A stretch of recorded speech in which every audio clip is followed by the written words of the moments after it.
let's dive right into the story of Vhagar, one of the most legendary dragons in the world of Westeros. If you're a fan of George R.R. Martin's books, or the shows like House of the Dragon and Game of Thrones, you know dragons aren't just beasts. They're living weapons, symbols of power, and sometimes tragic figures in their own right. Vhagar's life spans nearly 2 centuries, from her hatching during a time of chaos to her fiery end in a civil war that tore the Targaryen family apart. I'll walk you through it step by step, pulling from the books like Fire and Blood and the World of Ice and Fire, as well as how she's portrayed in the show. Where there are differences, I'll point them out to keep things clear and accurate. This isn't some dry history lesson.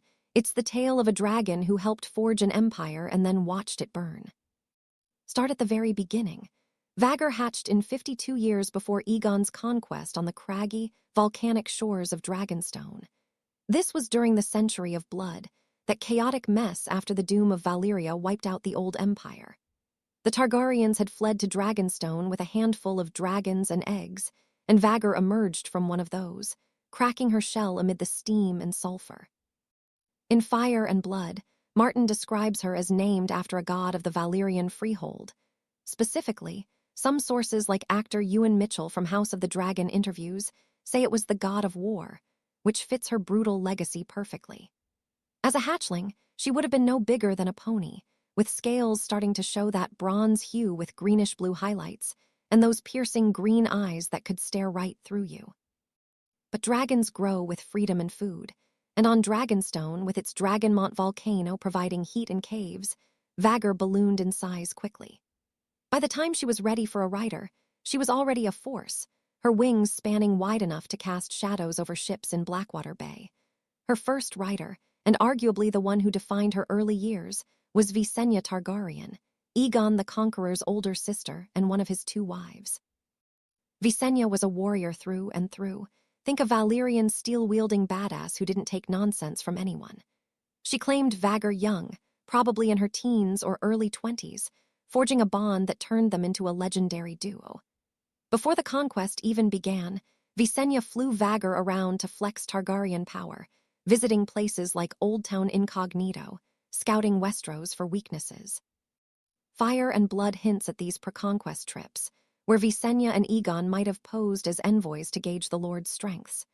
It was all part of Aegon's dream-inspired plan to unite the 7 Kingdoms, and Vhagar was key to making that vision real. When Aegon's conquest launched in 2 BC, Vhagar was one of the big 3. Her, Balerion the Black Dread ridden by Aegon, and Merax's by their sister Rhaenys. These weren't just pets. They were the nuclear option of medieval warfare, the last true dragons from Valyria's glory days. Vhagar kicked things off at the battle in the waters off Gulton. The Arryns of the Vale had a fleet blocking Aegon's ships, thinking they could hold the Targaryens at bay. Visenya and Vhagar said otherwise. They dove in, setting galleys ablaze left and right. The books detail how the flames turned the sea into an inferno, with men jumping overboard to escape the heat. Sure, some Targaryen ships sank too, but it broke the blockade and showed Westeros what dragons could do to naval power. From there, Visenya took Vhagar on a tour of terror. They hit Cracklaw Point, where the boggy locals surrendered at the mere sight of her shadow. Then Stony Sept, same story, no fight needed. But the real game-changer was the Field of Fire in 2 BC. Kings Loren Lannister and Mern Gardner threw everything they had, 55,000 men, knights in shining armor, the works against Aegon's smaller force. Visenya, Aegon, and Rhaenys unleashed all 3 dragons at once, the only time that happened in the conquest. Vhagar's flames roasted thousands, turning the field into a charred graveyard. Fire and Blood says about 4,000 died outright, with House Gardner extinguished forever, Mern and his sons burned to nothing. Loren surrendered the next day, becoming Loren the Last and bending the knee as Warden of the West. The show House of the Dragon references this in flashbacks and history dumps, like when characters talk about how the Targaryens forged the throne with dragonfire, but the books give the gritty numbers and the sheer horror of it. After that slaughter, Vhagar helped mop up the north. Visenya flew her to the Trident, where King Torrhen Stark had marched his army south. Torrhen took one look at the dragons, Vhagar looming large, and decided peace was better than becoming barbecue. He became the king who knelt, saving his people from fire. Smart guy. Then came the Vale, which could have been a nightmare with its mountain fortresses. The Eyrie was supposed to be untakeable, perched way up high. But dragons don't care about walls. Visenya flew Vhagar straight into the courtyard, landing amid stunned guards. Young King Ronal Arryn, just a kid, was so excited he begged for a ride. Visenya, ever the strategist, agreed, on the condition his mother Shara surrendered the crown. They circled the giant's lance 3 times, Ronal whooping with joy, and just like that, the Vale was Targaryen. No blood spilled, pure psychological win. In the world of ice and fire, this story's told as a clever mix of threat and charm, and House of the Dragon echoes it when they discuss how Visenya tamed the untamable. Dorne was the holdout, leading to the First Dornish War from 4 to 13 AC. They didn't bend easily, guerrilla tactics, hiding in deserts. Early on, Rhaenys and Meraxes got shot down by a scorpion bolt through the eye, proving dragons had weaknesses. Aegon and Visenya went nuclear with the dragon's wrath. For 2 years, Vhagar and Balerion torched every Dornish castle except Sunspear. The books describe sands turning to glass from the heat, villages vanishing in smoke. Why spare Sunspear? Legends in Fire and Blood whisper about a letter from Dorne, maybe threatening some Valyrian artifact or poison, or even a deal involving anti-dragon tech from lies. Whatever it was, it worked. Dorne stayed independent for generations. Vhagar's role here showed her endurance. She flew endless sorties, her flames reshaping the landscape. Aegon died in 37 AC, and Vhagar lit his funeral pyre on what's now the Hill of Rhaenys outside King's Landing, a Targaryen ritual where dragons honor their dead. His son Aenys took the throne, but he was no warrior, and troubles brewed. In 41 AC, when Aenys named his son Prince of Dragonstone, Visenya stormed off to Dragonstone on Vhagar. Fire and Blood says the moon turned blood red as she passed, like an omen. Aenys died in 42 AC, and Visenya fetched her son Maegor from exile in Pentos on Vhagar. They flew back to King's Landing, Maegor on Balerion now, and the sight sparked riots. Maegor the Cruel's reign was bloody, and Vhagar was his hammer. The faith militant rose up against Maegor's polygamy and tyranny. Visenya used Vhagar to crush them. One night in 43 AC, she burned 5 Riverland seats, Blanetry, Terrick, Deddings, Lichester, and Wayne. Just gone, reduced to ash. Then, with Balerion, they loomed over Old Town, threatening the Starry Sept. Next thing, the High Septon died mysteriously, poison, probably, and the city surrendered. House of the Dragon hasn't hit this era yet, but Fire and Blood paints Vhagar as the enforcer of Maegor's terror, her size now rivaling Balerion's after decades of growth. Visenya died in 44 AC on Dragonstone, leaving Vhagar riderless. Maegor tried to claim her, but no dice. Dragons pick their people, and Vhagar rejected him. She laired on Dragonstone, then moved to the new dragon pit in King's Landing, growing even larger over 29 riderless years. Imagine her coiled there, wings folded, eyes watching the world change. Jarhary's the First's golden reign started in 48 AC. In 73 AC, his son Prince Balon the Brave claimed Vhagar after knighting himself an attorney. Balon was a chip off Visenya's block, a fighter with heart. They bonded quick. In 83 AC, during the Fourth War, Vhagar joined Caraxes and Vermithor to incinerate the invaders' fleet in the Stormlands. Quick work, no mercy.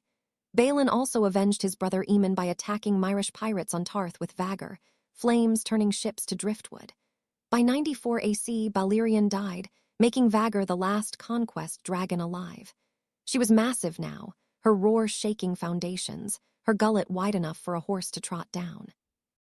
Balon died in 101 AC from a burst belly, gruesome end for a hero. Riderless again, Vhagar mourned in the dragon pit, her size making her too big for chains sometimes. Enter Viserys the First's time, starting 103 AC. Young Lady Laena Velaryon, daughter of Corlys the Sea Snake, claimed her before turning 12. Bold move for a kid, but Laena had that Velaryon Targaryen fire. In Fire and Blood, Laena loved flying. She took Vhagar across the Narrow Sea after marrying Daemon Targaryen in 115 AC. They visited Pentos, Volantes, Qohor, Norvos, parading Targaryen might, crowds gaping at the dragons. Back home in 116 AC, Laena flew with Daemon on Caraxes and Rhaenyra on Syrax, 3 dragons dancing in the skies above Driftmark. It was a rare, peaceful moment. but 120 AC brought tragedy. Laena Velaryon passed away while giving birth to her child. In the book Fire and Blood, she made an effort to walk unsteadily toward Vhagar in hopes of taking one final flight on her dragon, but she fell down before reaching her and died soon after. The television series House of the Dragon changes this moment to make it more intense. Laena, knowing she would face a dangerous surgery similar to the one that killed Queen Aemma, chooses to go to Vhagar on her own and asks the dragon to end her life quickly and without more pain. Vhagar waits for a moment, as if feeling sad about it, before breathing out fire to fulfill the request. This part was created just for the show, to give dragons a sense of deeper feelings and connections. George R.R. Martin suggests in his writing that dragons are smart creatures, but the series brings that idea to life in a more direct and emotional way. During Lena's funeral ceremony on the island of Driftmark, 10-year-old Prince Aemond Targaryen, the son of King Viserys Targaryen and his wife Queen Alicent Hightower, who had been teased by others for not having a dragon of his own, slipped away from the gathering and approached Vhagar to try claiming her as his mount. The dragon challenged him at first, letting out loud roars and trying to snap at him with her jaws, but Aemond spoke commands to her in the ancient language of High Valyrian. In the end, she allowed him to ride her, and his very first flight felt like a great victory as he guided her to circle around Driftmark 3 times. However, this action led to a fierce fight with his nephews, during which he lost one of his eyes, and it made the divisions within the Targaryen family even worse. In the show, this entire moment feels full of tension, with Vhagar's enormous body taking over the beach scene and her bright orange eyes shining in the dim light. By the year 129 years after the Conquest, the civil war known as the Dance of the Dragons had begun in full force, with one side called the Blacks supporting Princess Rhaenyra Targaryen, and the other side called the Greens backing her half-brother King Aegon II. Vhagar, who was now 177 years old, and nearly as large as the famous dragon Balerion had once been, became a major advantage for the Greens in the conflict. In House of the Dragon, people refer to her as the Queen of all dragons, and her fiery breath was so powerful that it could melt through metal armor, killing the knights inside by cooking them alive. Prince Aemond rode her to the castle at Storm's End to gain the support of Lord Borros Baratheon for their cause. While there, he ran into his nephew Prince Lucerys Velaryon, who was riding the smaller dragon Arax.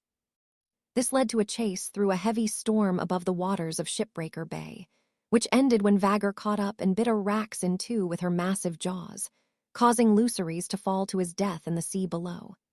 According to the books, Aemond fully intended to carry out this attack, but the show portrays it differently, with Aemond shouting in surprise and trying to stop Vhagar as she follows her own fierce instincts. No matter the exact reason, this act counted as the killing of a family member and sparked the war into even greater violence. The next major event was the battle at Rook's Rest. Prince Aemond and King Aegon II set up an ambush against Queen Rhaenys Targaryen and her dragon Meleys, using Vhagar and the dragon Sunfire to surprise them. Vhagar grabbed onto Meleys' neck while they were still in the air, and the two dragons fell together, smashing into the walls of the castle below. Rhaenys lost her life in the fight, remembered as the queen who never was for her bravery. House of the Dragon depicts this battle in a gritty way, showing the dragons twisting and falling through the sky amid bursts of fire, with Vhagar's jaws closing tightly like a powerful trap. King Aegon suffered severe burns in the clash, which left Prince Aemond in charge as regent. Aemond then flew Vhagar to the ruined castle of Harrenhal, hoping to find his uncle Prince Daemon Targaryen there, but he discovered it abandoned instead. Feeling angry about this, he had Vhagar burn large parts of the Riverlands region, destroying every castle, town, field, and religious building that showed loyalty to Rhaenyra. The book Fire and Blood describes this as a period of total terror, which hurt the Greens' side in the long run by using up their resources and leading to losses in other fights, such as the one called the Butcher's Ball where Sir Criston Cole was killed. During this time, a knight named Sir Byron Swan attempted to kill Vhagar by using a shiny shield made of mirrors, inspired by ancient stories about a hero named Serwyn, but she simply burned him to death with her fire. Prince Daemon Targaryen went after Aemond, teaming up with a young woman named Nettles who rode the dragon Sheepstealer, while Daemon himself flew on Caraxes, starting their hunt from the town of Maidenpool. Aemond managed to avoid them for a while, continuing to set more places on fire, including the town of Sharp Point as a form of payback, as shown in the series. In time, Daemon issued a challenge to Aemond at Harrenhal, asking him to come and face him there by himself. Aemond showed up after 13 days had passed, bringing along a mysterious woman named Alice Rivers, who was said to have some magical abilities and even rode on Vhagar for a short time according to the books, possibly using spells to do so. The battle above the God's Eye in the year 130 years after the Conquest became one of the most famous clashes in history. Caraxes vs. Vhagar, Daemon vs. Aemond. They clashed high over the lake, flames lighting the sky like burning clouds. Caraxes latched Vhagar's neck, tearing deep. As they fell, Daemon leaped saddles and drove Dark Sister through Aemond's empty eye socket. Crash into the water, boiling from Vhagar's blood. Both riders and Caraxes died. Vhagar lingered briefly before drowning at 181. Her body surfaced later with Aemond's armored skeleton, chained on with Daemon's sword, Dark Sister still in Aemond's eye. The television show House of the Dragon is setting up this famous battle in its upcoming seasons. In that season, we will see Vhagar setting fire to the town of Sharp Point as an act of revenge, and Prince Aemond chasing after new dragon riders, such as Ulf the White on the dragon's Silverwing, though he decides to back away from the fight. The actual battle itself has not happened yet on the screen, but it is coming in future episodes, and the show might add some changes to make it even more exciting for viewers. Vhagar's death was a turning point that signaled the beginning of the end for dragons in Westeros, yet her memory and influence continued to echo through the years. Her enormous skull, with its long fangs that looked like sharp black swords, was placed on display in the throne room of the Red Keep in King's Landing, alongside the skulls of 18 other dragons. This display served as a powerful symbol of the Targaryen family's strength and rule. However, after Robert Baratheon's successful rebellion against the Targaryens in the year 283 years after the Conquest, he ordered all those dragon skulls to be removed and stored away in a dark, damp cellar beneath the castle, because he despised anything that reminded him of the dragons and the family he had overthrown. Just 1 year later, in 284 years after the Conquest, Tyrion Lannister came across Vhagar's skull in that cellar, as described in the book A Clash of Kings, and he was amazed by how huge it was.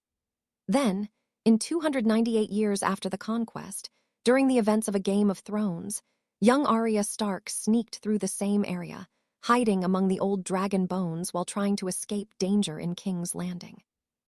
A year after that, in 299 years after the Conquest, Daenerys Targaryen renamed one of the ships she had captured after Vhagar, as told in A Storm of Swords, as a way to honor the 3 great dragons from the time of the Conquest, while she worked to bring dragons back to life in her own story. People still talk and wonder about many things related to Vhagar today. For example, could she have been the mother of some of the dragons that came later, like Melis? The book Fire and Blood suggests this might be true, through the eggs she may have laid. Some fans even guess that her involvement in fights where family members killed each other might connect to old curses on the Targaryen line. In the Game of Thrones and House of Dragons television series, Vhagar gets mentioned in several episodes. Viserys Targaryen tells stories about the dragon skulls to his companion Dori. Arya brings her up during a history lesson, and young Shireen Baratheon reads tales about the dance of the dragons, including Vhagar's part, to Davos Seaworth. Even King Robert Baratheon once referred to her as a hardened survivor who had lived through 100 battles. In the end, Vhagar was far more than a powerful creature used in wars. She represented both the greatest triumphs and the deepest failures of the Targaryen family. From her early days, helping Visenya Targaryen conquer new lands, to her later role in Aemond Targaryen's quests for revenge, the close connections she formed with her riders revealed that dragons might have a kind of awareness or feeling of their own, like the way she seemed to pause before following Laena Velaryon's final command, or how she refused to let Maegor the Cruel ride her. She played a key part in building a vast empire, but she also contributed to its destruction during the Civil War. As George R.R. Martin describes her in his writings, she was that ancient and tough old dragon, full of fierceness right up to her last moments. If the people of Westeros told myths and legends like we do, Vhagar would surely be the central figure in many of them, a lasting reminder that power, much like the fire from a dragon's mouth, has the ability to destroy everything in its path, including those who wield it. Now let's make this interactive. Drop a comment below. Who's your favorite Vhagar writer and why? Visenya for her conquest smarts, Laena for that tragic bond, or Aemond for the sheer chaos? Or hey, if you think the show nailed her character better than the books, tell me where and how. I'll be reading and replying to as many as I can, so let's start a discussion. And if you're new here, subscribe and turn on notifications so you don't miss the next breakdown. Thanks for watching, and I'll see you in the comments or the next video.